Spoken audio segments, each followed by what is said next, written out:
Today we're going to attempt an oil change on this 280 SL, 1983 280 SL. When I bought this car a year ago, it was sitting in a field together with another car, and the person I bought it off had purportedly spent a lot of money welding, etc., and it just had one rusty wheel arch. Well, 1 year later and substantial sums spent on welding, we've got the car back. It's MOT'd. The next job is probably to get it to the body shop, and then it's going to be fully retrimmed and restored to its former glory. But this is a classic example of a car that looked absolutely fine when I bought it, but once you take the wings, the bonnet, the other bits and pieces off, everything was rotted. As I say, a lot of welding work. Now what we're going to do today is something what I hope will be relatively simple, and that is to do an oil change. So first of all, we've got to actually find where the oil sump is. There it is, there by the looks of it. This is the standard bolt in there. To remember to get a crush washer and see if we can locate the filter. It's up there by the looks of it. So first thing is take the oil cap off, drain the oil out. That looks like the oil sump there. This car's been sitting outside for quite a while, so you can see there's quite a bit of rust underneath, but it's all surface rust. Brush off quite easily. What you want to look out for is cars that are covered in underseal to the extent you can't actually see what's going on. So that's the oil sump bolt. Looks pretty rusty. Hopefully we're not going to shear that off. And it looks like up there is the filter housing. So let's have a go. That actually undid relatively easily. The change. So I can do the last bit with my hands. Get covered in oil as it spurts out everywhere. So let's just see on this one here.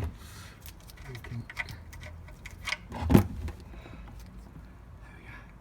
It's not too bad that time. The sump bolt that came out does actually have a crusher washer on it. Make sure you get that crusher washer off. The filter that we're going to use is a Crossland filter that does come with the crush washer and the various seals that you're going to need, but make sure you get that off first. I'm just going to dunk that in some Evaporust just to get all that surface rust off. Take the oil filter canister housing off. Just make sure you've got something underneath there, because there's still going to be a lot of oil coming out. So I'm going to put this down and try and notice is which way this thing comes out, because the filter that you're going to buy is different on both sides. It's got a smaller seal that side than that side, so the larger seal goes on the upside. Okay, when you take the bolt out, the bolt comes out first, and then there's a spring in there, and the spring goes this side in, small side first. There's nothing else in there. We're going to give that a good clean. Doesn't appear to be any other seals or anything in there. You just have to remember that you're also going to need to take out this O-ring here, which does come with the filter, and also to take off this crush washer here, which also comes with the filter.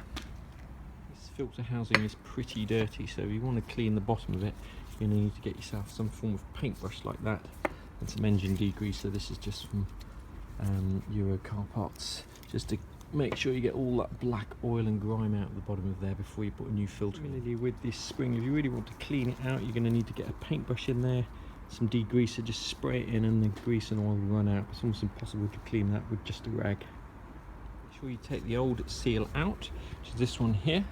It's crushed pretty flat now, and chuck that away in there.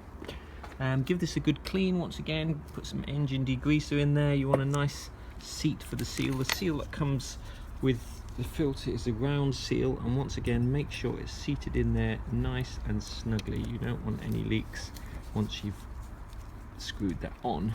As soon as you've done that, you need to get the crush washer off the bolt and also off the sump plug. It has only been sitting in the Evaporust for a few minutes, but already you can see the rust is starting to dissolve away. So what you may do is actually leave that in for a few more hours and just get rid of all that rust. Just going to sit the bolt in a little solution of Evaporust for the next few hours.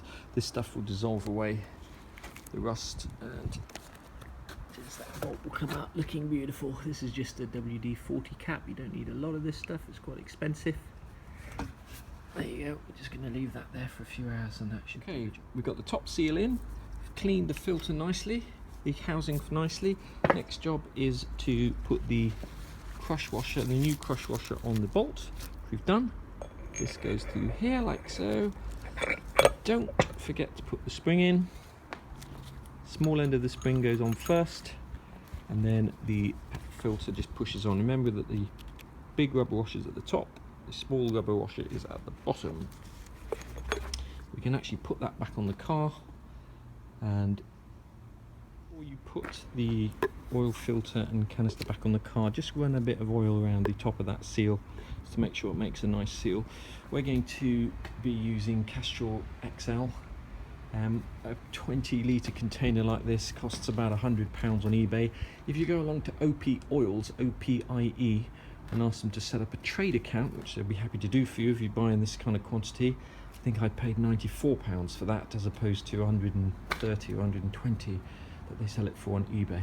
So OP Oils, Castrol XL, that's what we're going to put in the car. Just remember to rub a little bit around the top before you put the canister housing. Word of advice or warning: when you're putting these housings back on, always start tightening up with your hands. Don't do anything crazy like cross the threads when you're putting that bolt in. Tighten up with your hand as much as you can, and then get a wrench on it right at the end, but don't over tighten it. It just needs to be nipped closed so that there's no leaks. Okay, a few more minutes in the evapor rust. The rust is coming off, and unfortunately I've got to finish this job today because I need the ramp for something else. If I left that sump bolt in overnight, all of that rust would just evaporate and come off just like that there. When we drained the oil out of this car, about 4.5 litres came out, and we put about 5 litres back in, and the dipstick is not quite at its maximum level. The reason we didn't put more oil in, these cars take about 6 litres of oil, is because just here next to the radiator, you can see that, is an oil cooler, and the oil coolers themselves hold quite a quantity of oil. So if your oil is black and you change it with nice clean oil, and then you test the dipstick again and it's still a bit black, one of the reasons is there's still residual oil in the car, both in the sump and also in these cars in the oil cooler. So there you have it. There's the oil change on a 280 SL Mercedes, and here is the cost of the parts. Just to summarise the total cost of an oil change on a Mercedes 280 SL and R107 shape, we paid £4.99 for the oil filter from Euro Car Parts. The oil filter was a Crossland, came with the crush washers, 2 crush washers and the rubber seal. The oil, we bought 20 litres of it for just under just under £95 from OP Oils. That's including delivery. You're going to need at least 5 litres of oil, more like 6. So the oil is going to be about £25. The filter will be about £5. Total cost about £30.